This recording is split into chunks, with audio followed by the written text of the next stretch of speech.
Today on Rappler, the human toll of Superstorm Sandy increases.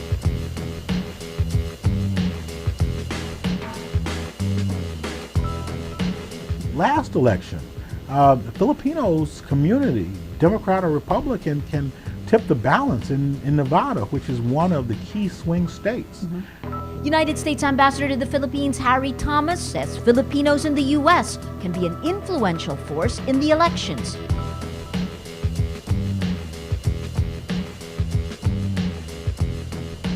And a fuel truck explodes in Saudi Arabia, killing 22 and wounding more than 100.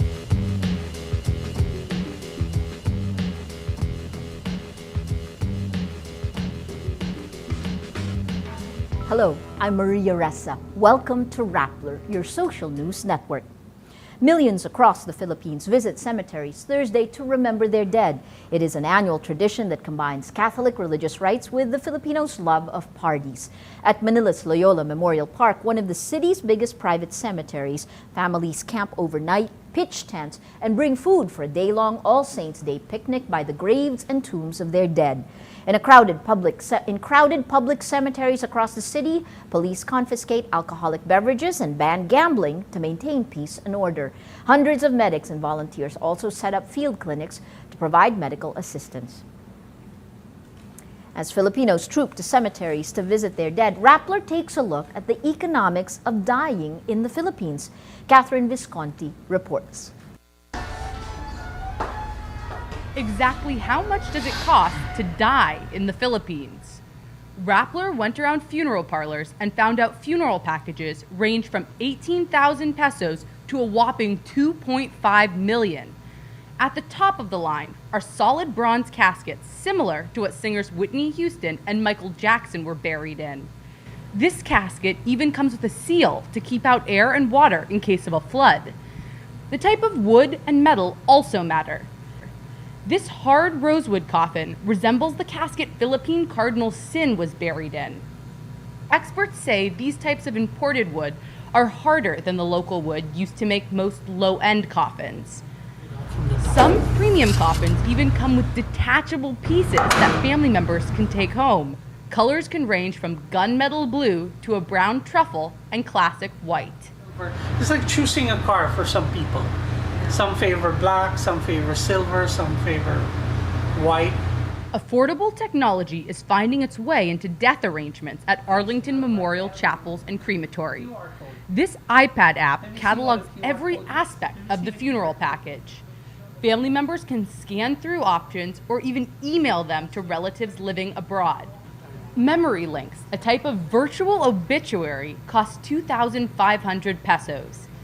Smartphones and tablets scan a quick response or QR code on a picture, urn, or card. Immediately, they pull up their dead relatives' photos, videos, and family tree that can then be shared on Facebook.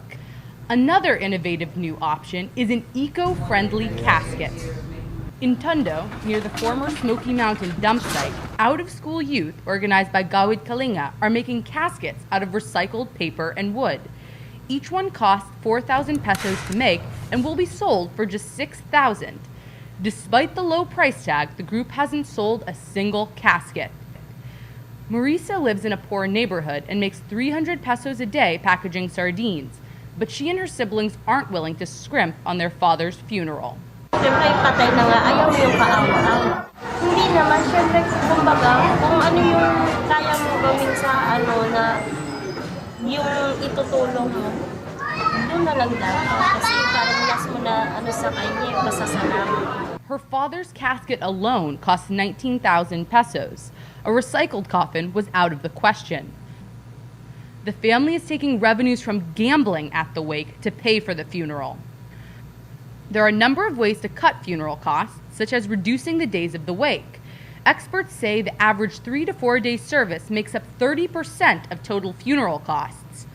But some families are unwilling to consider cost-effective options for fear of offending their dead loved one or to keep up appearances with the neighbors. But in the end, dying in style only matters to the living. Catherine Visconti, Rappler, Manila. November 1 is the one day in the year when Filipinos come together with their families and go to the cemeteries. Manila streets are relatively clear except for the areas around the cemeteries. It's a time for the living to remember and celebrate the dead. Moving on, the death toll mounts as states on the East Coast restore power and basic services and clean up after Superstorm Sandy. Search and rescue crews go door to door looking for people, especially the elderly. Agence France-Presse reports at least 60 people dead in the United States, while CNN places the toll at 56. One person in Canada died during the storm, raising the overall toll to more than 120. The deaths were caused by the storm surge, downed electrical lines, and cold weather. A father and son drowned in the basement of their home. 2 young boys are missing after being torn from their mother's arms when their car was deluged by the storm surge. The waters engulfed a house and killed a girl inside. A downed electrical line electrocuted a woman as she stepped into the flood. John F. Kennedy and Newark Liberty airports opened with limited destinations. Buses are back on the streets of New York, but subways remain flooded. Some 50,000 Filipinos living in the U.S. Midwest brace for Superstorm Sandy after it battered and left the East Coast. The Philippine Embassy in Washington, D.C. advises the Filipino community in the Midwest to stay indoors. Superstorm Sandy carves a path of destruction across the Caribbean and North America's Atlantic seaboard. But how does this storm compare to other cyclones, hurricanes, and typhoons? Katie Suarez reports. A1A.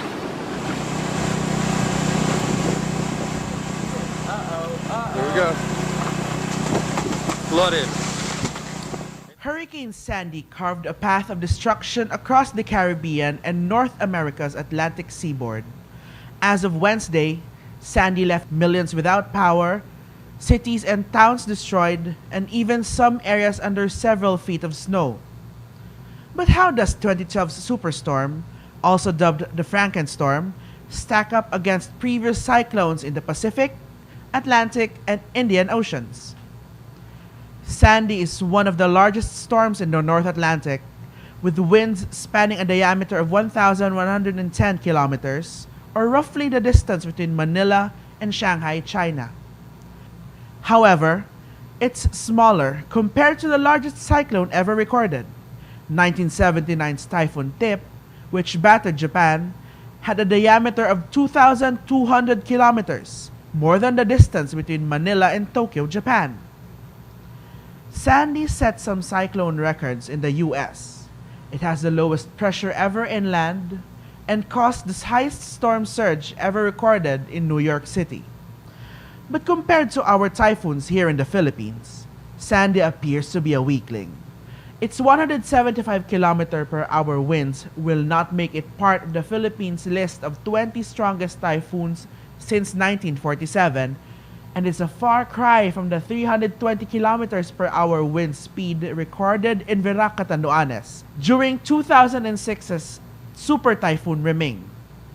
In terms of death and injuries, this hurricane thankfully won't top the 1970 Bola cyclone, which left at least 300,000 or even up to 1 million people dead after it struck the Ganges Delta. Sandy is also not expected to surpass the economic toll of 2005's Hurricane Katrina, which ripped through several states in the southern U.S.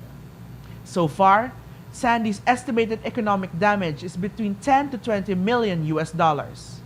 Katrina cost more than 100 billion US dollars in damages and opportunities lost. The global record.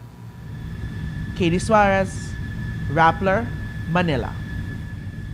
The United States Ambassador to the Philippines, Harry Thomas Jr., says Filipinos in the U.S. can be an influential force in the elections. He cites Nevada, where there's a large number of Filipinos. Thomas also says several Filipino Americans are running for office in the 2012 elections. In the United States, it looks a strategic ally, strategically located, with now many Filipino Americans, and who are now engaging our Congress, running for office. 3 Filipino Americans running in California, Filipino American running for governor, mayor of Honolulu, Congressman Bobby Scott, who's an African American Filipino, running for re-election in Norfolk, where there's a huge Filipino community. Last election, the Filipinos community, Democrat or Republican, can tip the balance in Nevada, which is one of the key swing states.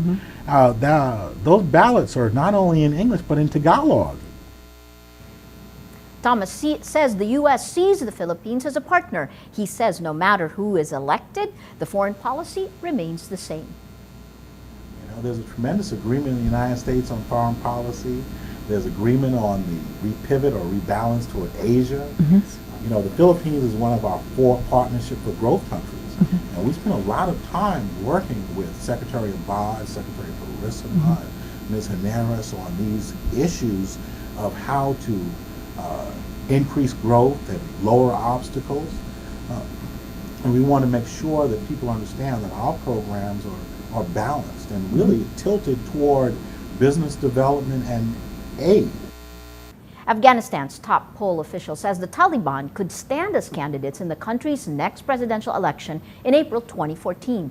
President Hamid Karzai, who's serving his 2nd term, is constitutionally barred from running in the election. There is no clear candidate to succeed him yet. Independent Election Commission head Fazil Ahmad Manawi says the poll body is prepared to, quote, pave the ground for the armed opposition to participate in the elections, either as voters or candidates. The polls are seen as crucial to stability after the withdrawal of NATO troops. Well, let's now look at Rappler's Wrap for today, a list of the 10 most important events around the world you shouldn't miss. At number 2, New Jersey Governor Chris Christie focuses on seaside heights along the Garden State's coast, speaking nostalgically about the roller coaster and log flume at its piers and boardwalks mangled and destroyed by Sandy. The damage is devastating. Quote, for those of us who are my age, it will not be the same, he says. Many of the iconic things are gone, washed into the ocean. At least 8 people died in New Jersey, while about 1,000 were rescued from the floods, with the National Guard sent in to rescue them Wednesday. In Breezy Point, Queens, every home was hit by water or fire, which burned down more than 100 homes, leaving a swath of black. One firefighter said that, quote, flames were 50 feet in the air. At number 5, a Twitter troll knowingly tweeted wrong information at the height of Sandy, some of which went viral and was picked up by mainstream media, adding to the confusion. Tweets by @comfortably_snug like, breaking, Governor Cuomo is trapped in Manhattan, he's being taken to a secure location, and many more added to the panic. BuzzFeed identified the troll as hedge fund manager Shashank Tripathi, the campaign manager for congressional candidate Christopher R. Wright. He apologized on Wednesday and resigned from his job, but some are asking, should there be criminal liability for his actions? And at number 9, a government audit has found that at least a quarter of a $150 billion fund released for reconstruction after the deadly 2011 earthquake and tsunami in Japan has been, quote, misspent on unrelated projects. Projects financed by the fund include, quote, roads in Okinawa, an ad campaign for Japan's tallest building, and support for whaling research. About 325,000 people are still homeless 18 months after the disaster. About 19,000 people were killed or are still missing. One town mayor says no new building has been built in his town after the tsunami. Every story on Rappler has its own mood meter, which gives you 8 emotions to choose from. Click on how you feel, and your vote will come down to the middle of the front page of Rappler to its mood navigator, which crowdsources the mood of the day. It also places the top 10 stories which have gotten the most number of votes on the mood meter. If you take a look today, it's quite a colorful day today. Story that just was posted a few hours ago. Horrifying story. Parents kill daughter with acid. 16% sad. 81% angry. That story seeming to pave the way. Another story also just posted yesterday. Environmental activists targeted for killing. 82% angry. Those going to the vote for the mood of the day. Today, most people are angry. Well, that's Rappler's Newscast for today, Thursday, November 1, 2012. Visit Rappler.com and watch our newscast Monday to Friday. Tell us how you feel on our mood meter and help us crowdsource the mood of the day. I'm Maria Ressa. As we say at Rappler, tomorrow begins today.